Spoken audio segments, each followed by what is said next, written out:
Hi, Sheena Douglass here again. This is a technique I'm going to show you using the Luminarte Shimmer Mists. This is what they look like. Okay, so you get them in the bottles like this, and as you can see, this one needs to be shaken up.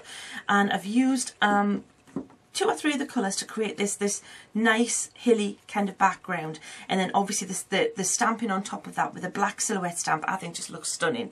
And the stamps I've used here are my Silhouette Highland Stamps. So there's one example, but then you'll see a really different, you can hopefully see the hill effect in the background, really quite dramatic and vibrant colour on that one.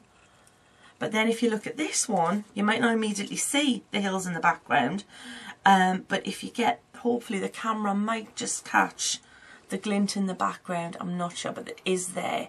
I've used the Pearl Shimmer Mists on the background with that one. So, well, you know, take my word for it, it's there. But there's a couple of very different examples, and I'll probably do something different today. So we'll pop those to one side. Now, the first thing you're going to start with is a square piece, as usual. I'm getting quite predictable here. Square piece of Centura Pearl card. It's pearly on one side, you either get the white or this creamy colour, but the side I'm interested in is the side that hasn't been coated. It's perfect if you're a stamper. For distressings, it's absolutely the best card I've used. So this is what we're starting with. Now the next thing is to get yourself a piece of A4 acetate and just draw a squiggly line or cut a squiggly line. Now you can see this is 2 bits of the same piece of acetate here. And actually I'm just looking. Is it the same piece of acetate? Indeed, yes it is. Yeah, just checking out. I was never good at jigsaw puzzles. So you can see I've just cut a squiggly line there. Now, I'm going to just use the larger piece here and pop it to one side because we're going to use that any minute now. Now, first thing I'm going to do is I'm going to take one of the sprays here and I'm going to start with one of the golds. This is the Solar Gold. And I'm just going to go ahead and give my card a quick mist. Like that, because I just want some kind of colour on the background, and then I'm going to give it a little bit of a dry. So go ahead and just start, you know, with a very pale colour like this. I might even go in there and use just a touch of the ginger peach, which is a much more vibrant colour. But again, I just really want it pale, so I don't want to overdo it at this stage. So I'm just going to quickly dry this. No, it doesn't have to be bone dry, but just dry enough so that it doesn't all going to stick to the acetate when we put the acetate down in a sec. So that probably be enough there. Right, next thing is to take that piece of acetate. Actually, a good thing is to just wipe around your card as you're going. So then we'll take that and we're going to move it and just be a bit random with it. Even use it at an angle sometimes, and just maybe about, now let's see, thirds is a good thing. Let's try something about there. And then let's take those, actually I'm going to stick more with a little bit of the gold on, but I want more of the ginger peach this time. So go ahead and just spray like that, then lift your acetate up and then dry it again. And what you're going to have is the start of formation of a nice kind of hilly background here. So can you see that's that one there? And if you start from the top, you're protecting the bit. You don't want to get darker every time. You will find that it can get a bit messy on your acetate, so wipe that up as well. It breaks my heart to do this, but if you can even keep the kitchen paper that you've wiped up and use it for a project later. You know, as crafters, we're very resourceful. I know we do that kind of thing. So let's pop that one there. Oh no, I don't like that there. Maybe there. About there, yeah, that'll do.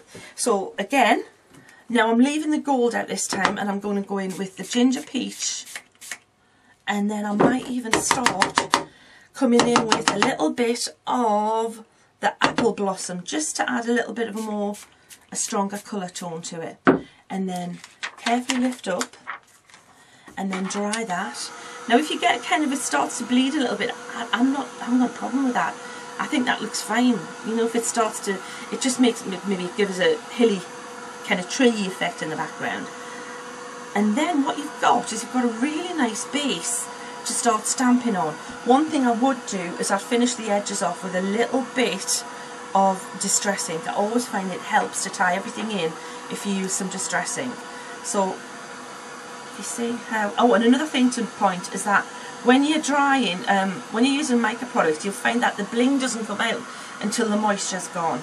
So I'm going to go ahead and finish this, clean up, and then we'll catch up again. Okay, so this is what we have now. I've actually trimmed it down a little bit, but hopefully you can pick up the shine on that. It's amazing, that the shine. And you saw how little I used, really, really sparingly with the spray. Right, now we're going to get to do a little bit of stampery. Let's start with the stag. So this is one of the larger images in this set. As you can see, quite sizable, this one.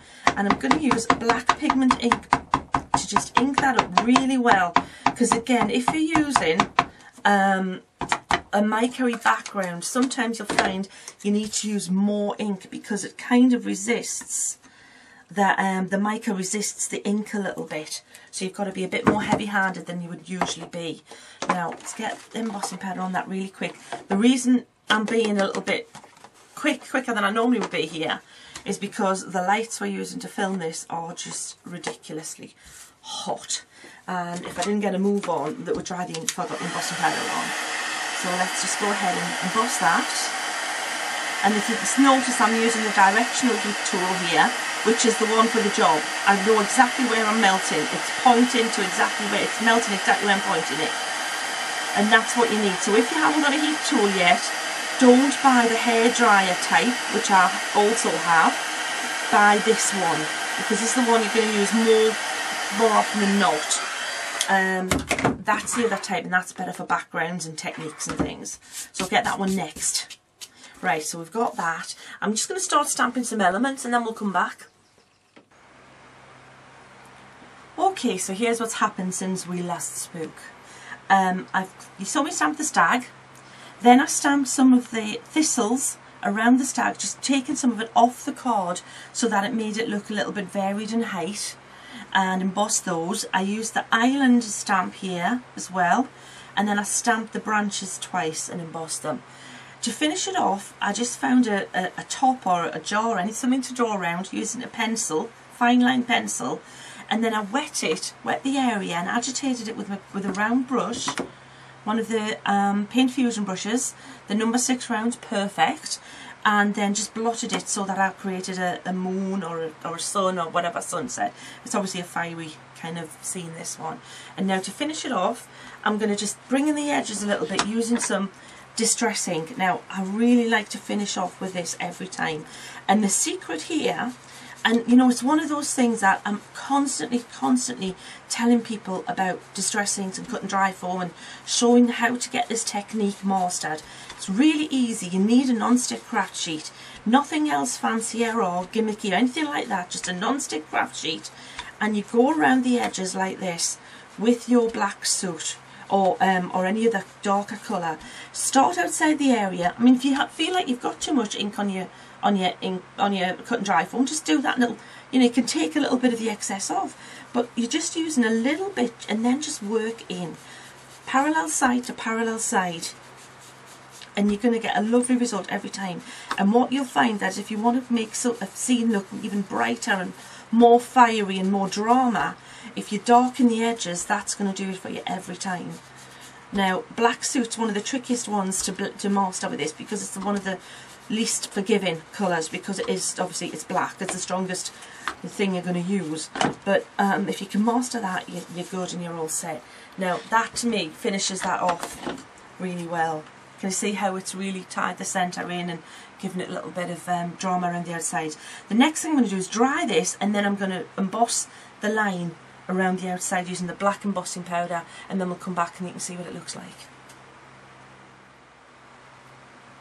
And now that's ready just to pop on a card now. Just one matte, maybe a black matte, onto a neutral coloured card.